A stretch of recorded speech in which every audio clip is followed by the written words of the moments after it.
My dear Wormwood, I had noticed, of course, that the humans were having a lull in their European war, what they naively call the war, and am not surprised that there is a corresponding lull in the patient's anxieties. Do we want to encourage this, or to keep him worried? Tortured fear and stupid confidence are both desirable states of mind.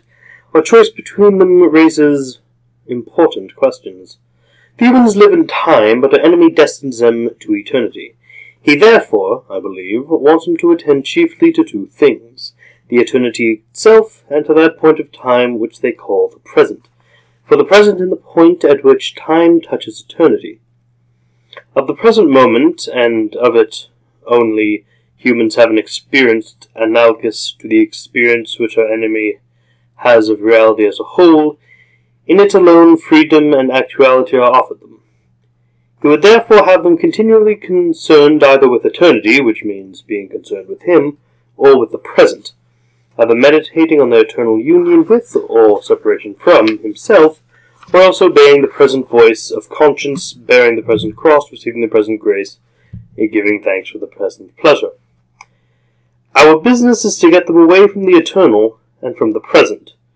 With this in view, we sometimes tempt a human, say a widow or scholar, to live in the past. But this is of limited value, for they have some real knowledge of the past, and it has a determinate nature, and, to that extent, resembles eternity. It is far better to make them live in the future. Biological necessity makes all their passions point in that direction already, so that thought about the future inflames hope and fear.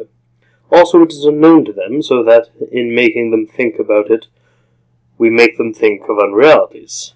In a word, the future is, of all things, the thing least like eternity. It is the most completely temporal part of time. From the past is frozen and no longer flows, and the present is all lit up with eternal rays. Hence the encouragement we have given all those schemes of thought such as creative evolution, scientific humanism, or communism, which fix men's affections on the future, on the very core of temporality.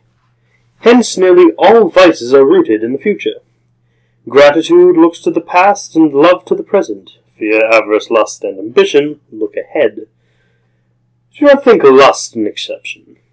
When the present pleasure arrives, the sin, which alone interests us, is already over. The pleasure is just the part of the process which we regret and would exclude if we could do so without losing the sin.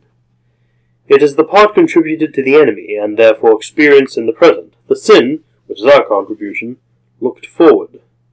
To be sure, the enemy wants men to think of the future too, just so much as is necessary for now planning the acts of justice or charity which will probably be their duty tomorrow. Their duty of planning the morrow's work is today's duty, though its material is borrowed from the future.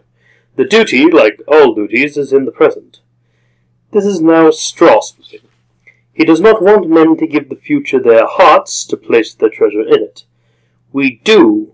His ideal is a man who, having worked all day for the good of posterity, if that is his vocation, washes his mind on the whole subject, courtesy issue to heaven, and returns at once to the patience or gratitude demanded by the moment that is passing over him.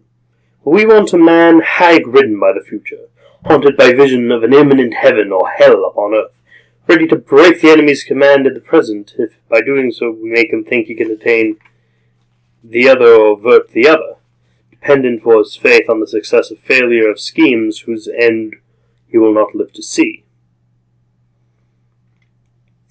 We want a whole race perpetually in pursuit of the rainbow's end, never honest, nor kind, nor happy now, but always using a mere fuel wherewith to heap the altar of the future every real gift which is offered them in the present. It follows then, in general, and other things being equal, that it is better for your patient to be filled with anxiety or hope, it doesn't matter which, about this war than for him to be living in the present.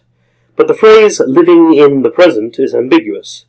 It may describe a process which is really just as much concerned with the future as anxiety itself. Your man may be in trouble about the future, not because he is concerned with the present, but because he has persuaded himself that the future is going to be agreeable.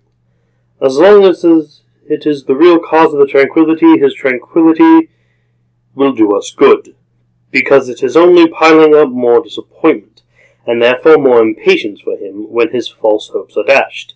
If, on the other hand, he is aware that the horrors may be in store for him, and is praying for virtues wherewith to meet them, and meanwhile concerning himself with the present, because there and there alone all duty, all grace, all knowledge, and all pleasure dwell, his state is very undesirable, and should be attacked at once. Here again, our philological arm has done good work. Try the word complacency on him. But of course it is most likely that he is living in the present for none of the reasons, but simply because his health is good and he is enjoying his work.